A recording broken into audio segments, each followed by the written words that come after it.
আজ থেকে 1450 বছর পূর্বের ঘটনা। সে সময়ে মরু আরবের পাহাড়িয়া বন জঙ্গলের অনেক লোক তাদের জীবনযাপনের জন্য জীবজন্তু শিকারের যেত। এই জীবজন্তুর মধ্যে হরিণ শিকার ছিল খুব আনন্দদায়ক ও কৌতূহলপূর্ণ শিকার। একদিন এক কাফের ইহুদি ব্যক্তি হরিণ শিকারের উদ্দেশ্যে বের হয়। জঙ্গলের একটু গভীরে প্রবেশ করে সে একটি হরিণকে দেখতে পাই। তার সঙ্গে ছিল একটি জাল। হরিণ শিকারের জন্য সে তার জালটিকে একটি গাছের পাতল। তারপর হরিণটিকে পেছন দিক থেকে তাড়া করল। হরিণটি প্রাণ ভয়ে ছোটাছুটি করতে লাগল। এক পর্যায়ে হরিণটি পালাতে গিয়ে সেই জানে আটকা পড়ে গেল। ইহুদি শিকারী লোকটি দৌড়ে এসে দেখল যে এটি একটি হরিণী। হরিণীটি ছিল নবপ্রস্তুতি। কয়েকদিন পূর্বে সে বাচ্চা প্রসব করেছে এবং বাচ্চাগুলোকে গভীর জঙ্গলে রেখে হরিণটি আহার সংগ্রহের জন্য বের হয়েছিল। কিন্তু দুর্ভাগ্যক্রমে সে শিকারীর জালে ধরা পড়ে গেছে। হরিণটি ভাবল তার বুঝি আর রক্ষা নাই। তাই সে হাউমাউ করে কাঁদতে লাগল। চক্ষু দিয়ে বয়ে চলল অশ্রু স্রোতধারা, বিলপ গ্রন্থনির যেন কলিজা ফেটে যাচ্ছিল। এদিকে একটি মোটাতাজা হরিণ পেয়ে শিকারী খুবই উৎফুল্ল। কিন্তু সেই শিকারী লোকটি ছিল একা, তাই সে চিন্তায় পড়ে গেল যে কিভাবে এটা নিয়ে যাওয়া যায়।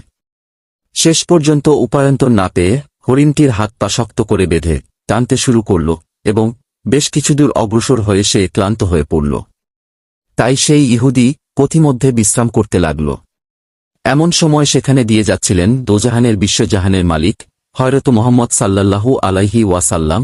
হরিণটি নবীজিকে দেখে বেদনার আনন্দে ক্রন্দন করতে লাগল। মনে মনে ভাবল, আমার জীবন ধন্য, আমি আখেরি নবী মুহাম্মদ সাল্লাল্লাহু আলাইহি ওয়াসাল্লামের সাক্ষাৎ পেয়েছি।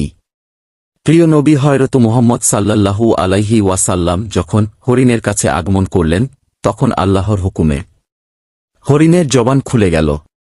তখন হরিণটি বলল, হে আল্লাহর রাসূল, আজ সকালে আমি আমার বাচ্চাদেরকে বাসায় রেখে খাবারে খোঁজে বের হয়েছিলাম। এমন সময়ে এই ইহুদি আমার সামনে আসে এবং আমাকে বন্দী করে ফেলে। সকাল থেকে একক পর্যন্ত সে আমাকে বন্দী করে রেখেছে। ইয়া রাসূলুল্লাহ, আমার দুধের বাচ্চারা রয়েছে, তাদেরকে আমি সকাল থেকে এ পর্যন্ত দুধ খাওয়াতে পারিনি। হয়তোবা তারা আমাকে না পেয়ে অনেক অস্থির হয়ে পড়েছে এবং তাদের গলা দুধ না খাওয়ার কারণে শুকিয়ে গেছ। আমি শেষবারের মতো তাদের সাথে একবার সাক্ষাৎ করতে চাই। তাই দয়া করে আপনি এর একটা ব্যবস্থা করে দিন। হরিণের আর্জি শুনে দয়ার নবী হযরত মুহাম্মদ সাল্লাল্লাহু আলাইহি ওয়াসাল্লামের অন্তর কেঁপে উঠল। তখন তিনি বললেন, হে ইহুদি, তুই কেন এই হরিণকে আটকে রেখেছ? নবীজির কথা শুনে ইহুদি বলল, আমি এ হরিণকে শিকার করেছি, আর জঙ্গলের প্রাণী শিকার করা তো বৈধ, তাই আমি তাকে আটকে রেখেছি। ইহুদির কথা শুনে নবীজি বললেন, এ ইহুদি, তুমি কি দেখতে পাচ্ছ না, এটা একটা মা হরিণ এবং তার স্তন দুধে পরিপূর্ণ হয়ে গেছে।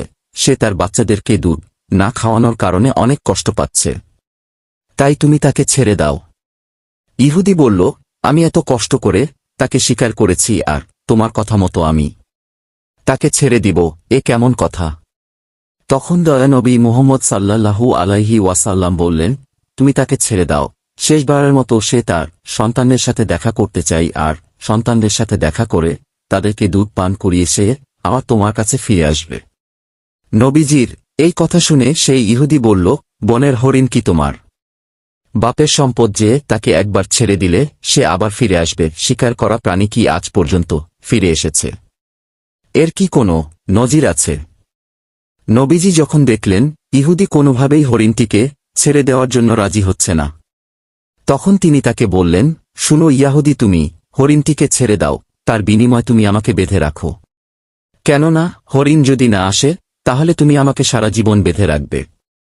নবীজির কথা শুনে ইহুদি বলল, তাহলে সেই কথাই রইল, আমি হরিণটিকে ছেড়ে দিচ্ছি আর বিনিময়ে তোমাকে বেঁধে রাখছি, কারণ হরিণ যদি ফিরে না আসে তাহলে তোমাকে সারা জীবন মুক্তি দান করব না। অতঃপর ইহুদি হরিণটিকে ছেড়ে দিল এবং বিনিময় নবীজিকে বেঁধে রাখল। আর হরিণকে ছেড়ে দিল। বনের হরিণ ছাড়া পেয়ে তাড়াহুড়ো করে বনের মধ্যে হারিয়ে গেল। তখনই ইহুদি মনে মনে ভাবতে লাগল, সে আর কোনোদিন ফিরে আসবে না, আর এই লোকটাকে আমি সারা জীবন বেঁধে রাখব। এর চেয়ে বোকা মানুষ এই পৃথিবীতে আর কেউ নাই। একটা বনের হরিণের জন্য সে নিজের জীবনকে বিপদে ফেল। বনের হরিণ দৌড়াতে দৌড়াতে তার সন্তানদের কাছে এসে পৌঁছাল। তখন তার সন্তানরা তাকে জিজ্ঞাসা করল, আমাজান, আজ সকাল থেকে আপনি কোথায় ছিলেন? আমরা আপনার অপেক্ষা করতে করতে ক্লান্ত হয়ে পড়েছি। আমরা আপনার দুধ পান করতে না পেরে আমাদের গলা শুকিয়ে গেছে। তখন বনের হরিণ তার সন্তানদেরকে বলল, হে আমার সন্তানরা, তোমরা জীবনের শেষবারের মতো আমার দেখা করে নাও এবং আমার দুধ পান করে নাও, কেননা আজ জীবনে তোমাদের সাথে হয়তোবা দেখা নাও হতে পারে। তখন হরিণের সন্তানেরা তাকে বলল, আম্মাজান, কেন আপনি এমন কথা বলছেন? কেন জীবনে আর আপনার সাথে দেখা হবে না? তখন মা হরিণ তাদেরকে বলল, তোমরা তাড়াতাড়ি করে আমার দুধ পান করো। আজ সকালে যখন আমি খাবার খোঁজে বেরিয়েছিলাম, তখন এক ইহুদি আমাকে বন্দী করে ফেলেছিল। অতঃপর মায়ার নবী মুহাম্মদ সাল্লাল্লাহু আলাইহি ওয়াসাল্লামকে সে পথ দিয়ে যাচ্ছিলেন।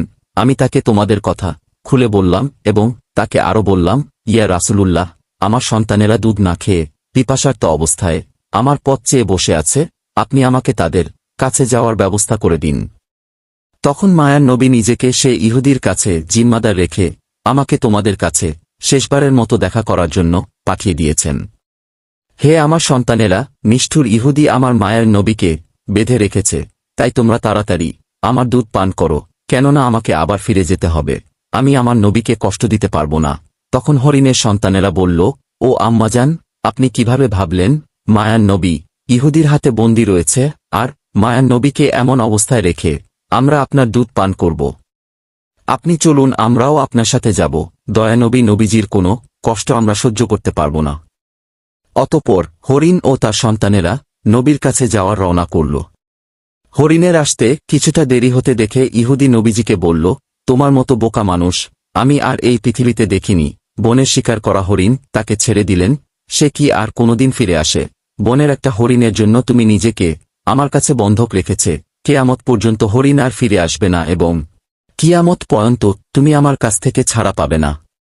তখন রাসূলুল্লাহ এই কথা শুনে বললেন, ও রে ইহুদি, তুমি একটু ধৈর্য ধারণ করো, হরিণ অবশ্যই আমার মায়ায় তোমার কাছে ফিরে আসবে। নবীজির কথা শুনে ইহুদি বলল, হে মুহাম্মদ, তোমার এই কল্পনা ছেড়ে দাও। আমি দৃঢ় বিশ্বাসের সাথে বলছি, কিয়ামতের আগ পর্যন্ত হরিণ আর ফিরে আসবে না। এভাবে কিছুটা সময় কেটে গেল এবং ইহুদি মনে মনে ভাবতে লাগল, মুহাম্মদকে আটকে রেখে বড় রকমের একটা অর্থ তার সঙ্গীদের কাছ থেকে আমি উসুল করে নিতে পারব। এভাবে কিছু সময় অতিবাহিত হওয়ার পরে ইহুদি দেখল বনের হরিণ শুধু নয়, বনের হরিণের সাথে তার সন্তানেরাও ফিরে এসেছে। এ দৃশ্য দেখে ইহুদি অত্যন্ত অবাক হয়ে গেল। তখন নবীজি হরিণকে জিজ্ঞাসা করলেন, তুমি তোমার সন্তানদের কেন নিয়ে এসেছ? কথা তো ছিল তুমি একাই ফিরে আসবে। তখন মা হরিণ বলল, হে রাসূল, আমি যখন আমার সন্তানের কাছে ফিরে গিয়ে বললাম যে মায়ার নবী মুহাম্মদ সাল্লাল্লাহু আলাইহি ওয়াসাল্লাম তার নিজেকে ইহুদির কাছে জিম্মাদার রেখে আমাকে তোমাদের কাছে জীবনের শেষবারের মতো দেখা করার জন্য পাঠিয়েছেন এবং জীবনের শেষবারের মতো দুধ পান করার জন্য পাঠিয়েছেন, তখন আমার সন্তানেরা বলল, ও আম্মাজান, আপনি কিভাবে ভাবলেন যে মায়ানবী রাসূল সাল্লাল্লাহু আলাইহিসাল্লামকে বাজি রেখে আমরা কিভাবে আপনার দুধ পান করব? রাসূলুল্লাহ, তখন আমার সন্তানরা আমার সাথে রওনা করে চলে এসেছে। হে আল্লাহ নবী, আপনার সাথে বেয়াদবি করার জন্য আপনি আমাদেরকে ক্ষমা করে দিন। এতক্ষণ পর্যন্ত আমরা আপনাকে কষ্ট দিয়েছি। অতঃপর নবীজি ইহুদির দিকে লক্ষ্য করে বললেন, ওহে ইহুদি, এই নাও তোমার শিকার করা হরিণটিকে। সে শুধু একা ফিরে আসেনি, ফিরে এসেছে তার সকল সন্তানগুলি। এখন তুমি তাদেরকে তোমার কাজে ব্যবহার করতে পারো। আর তুমি এক কথা মনে রেখো, আমি সত্য নবী। আমি শুধু মানুষের নবী নয়, আমি বন জঙ্গলের পশু পাখি এবং সমগ্র জাহানের নবী এবং রাসূল।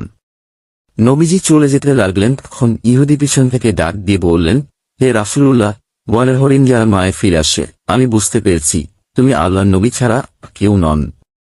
নবীজি, আমাকে আপনি আপনার হাতে হাত রেখে কালেমা পরিয়ে দিন, আর এই হরিণের আমার দরকার নেই। আপনি আমাকে আপনার চরণতলে রেখে আপনার গোলামি করার সুযোগ দেন।